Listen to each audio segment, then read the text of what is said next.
Good to see you again. Yeah. The last time I was here, I wanted to tell you that I learned to manifest, or I should say, your teachings became real when I started to meditate. And Because meditation puts you in the receptive mode. Simply said. Yeah. And I feel like the more I meditate, the more it's almost like the aperture opens, allowing more light in, maybe? Yes. We want to put another explanation in it, and that is the more you meditate, and we don't mean hours and hours every day, we mean 15 minutes every day. The more you meditate, the more you get out ahead of things vibrationally. The more often you find this receptive mode rather than this one. This one where everybody's acting, everybody's talking, everybody's squabbling, everybody's paying attention to what everybody else is doing. In other words, politics is there, so much of life is there, but meditation puts you there, at least for a little while. Yeah, and so I've been getting more and more excited about life because your inner being is excited about your life.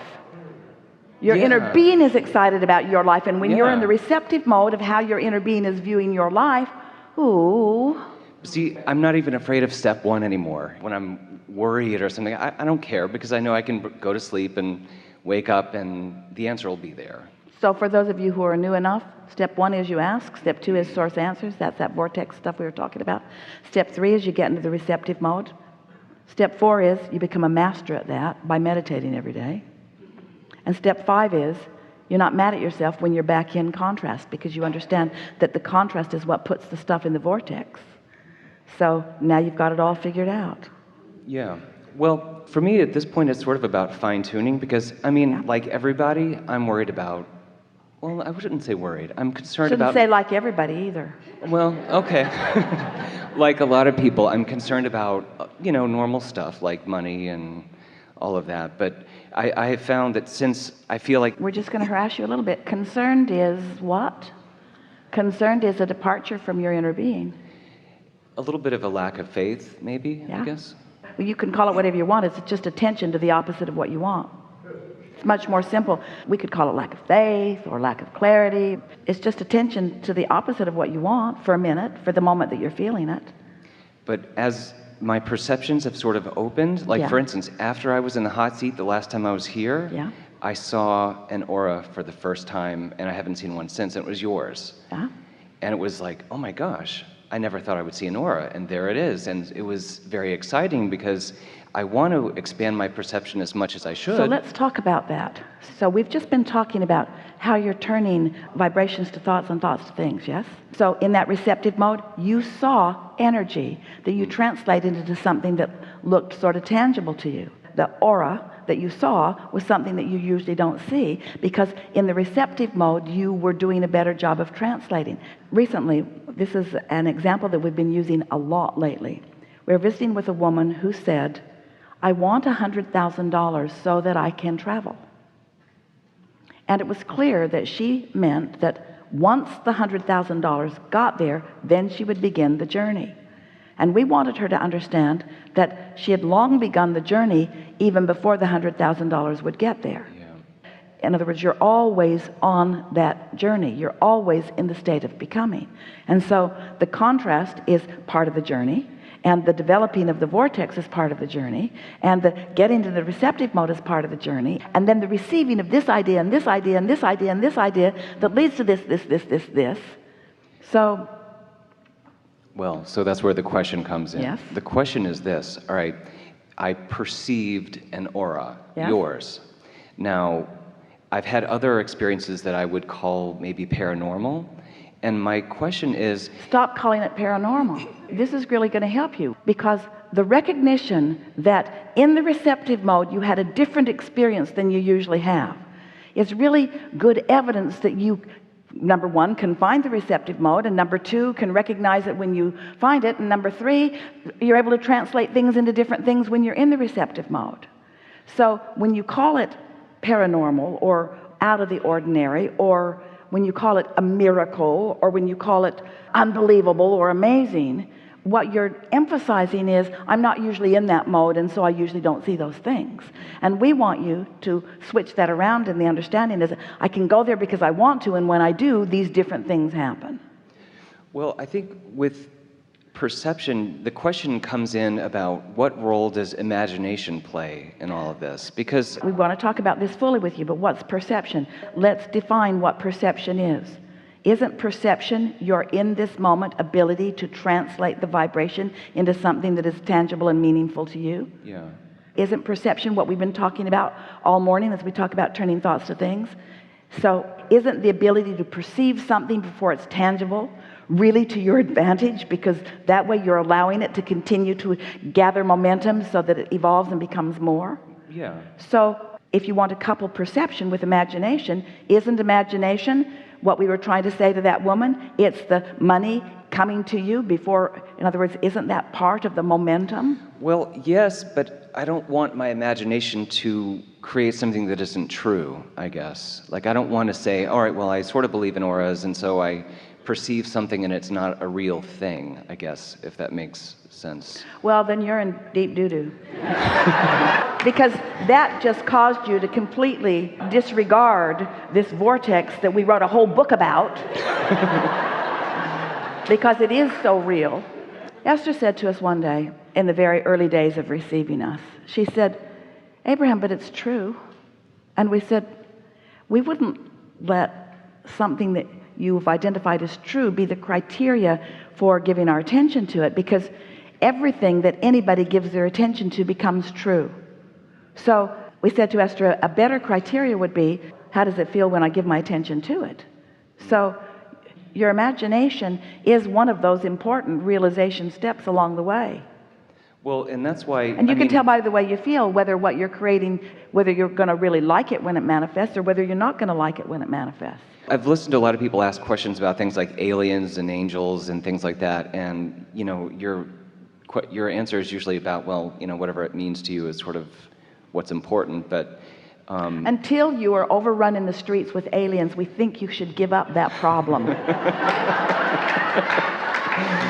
Well, I mean, I'm with you. I'm right here in this life, but like I was hiking through the woods and I perceived nature spirits, and I don't know what to make of that. I don't know if I just imagined it or if it was real or what to think of the situation. How did it feel? It felt great.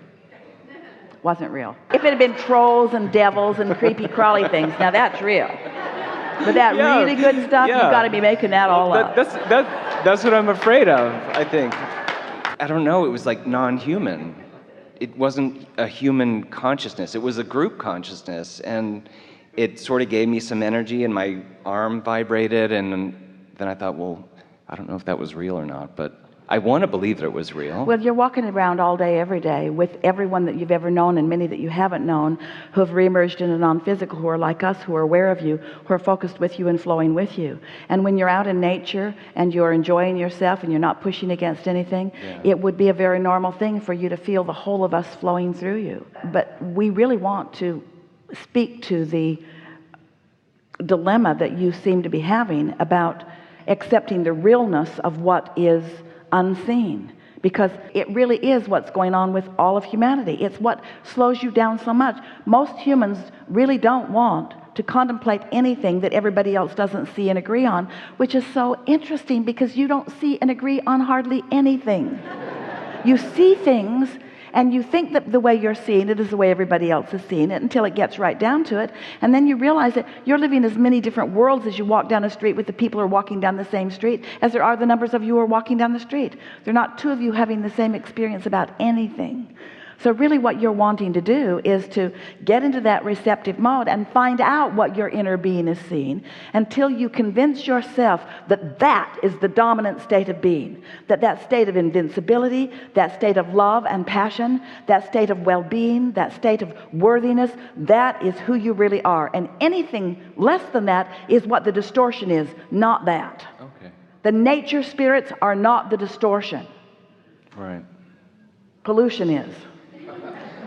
I don't think I would have even worried about the experience, but since Jerry reemerged in non-physical, I mean, my brother did too, about a year ago, and I'm not worried about him at all. I'm not grieving over it, but I would like to sort of catch up with him, see what, how it's going. And so I figure the more my perception opens up, the more I can sort of allow interaction with my brother again. So that's part of my feeling about that. There is so much eagerness on the part of so many to not just play with you. We're playing with you all day, every day. But when you acknowledge it and don't freak out and think that we're a nature spirit that you're making up in your mind. When you ask and receive and ask and receive and ask and receive, after a little while you start to accept the whole continuity of all of it. You begin to accept the wholeness of all of it. And in time, you begin to accept your worthiness in the reception of it. And that's the part that you're working on right now. Because right now, when it happens, you want to doubt it. And when you doubt it, then it distorts it. That's right. Just little by little. Okay.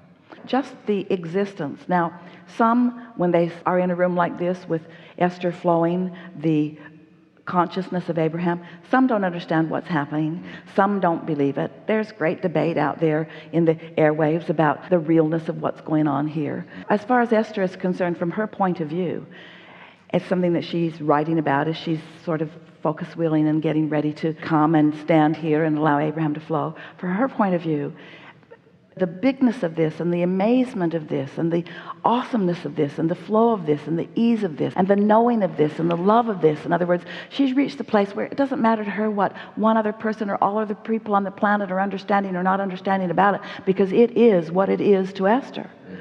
And so as she's moving around in her own experience, because her own experience is somewhat different from this, because you add to the flow of this, you add to the call of this, you add to the momentum of this. So when Esther's having an Abraham experience, it is this free flowing awesome experience that doesn't allow for one iota of doubt anywhere in Esther's consciousness.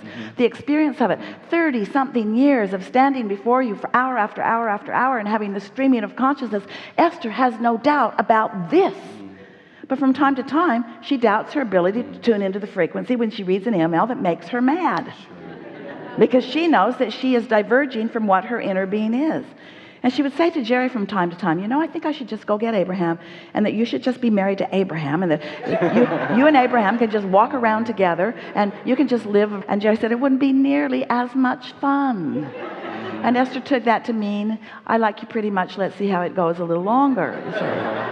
And so just trust and care about the way you feel and care about the receptive mode, care about feeling good more than all other things put together, and then do your evaluation. But if you're not feeling good and things are manifesting and you're doing your evaluation from this squabbling point of view, you're not ever going to realize who you really are. And your brother and Jerry and all of us are meeting you in this good feeling receptive mode, you see.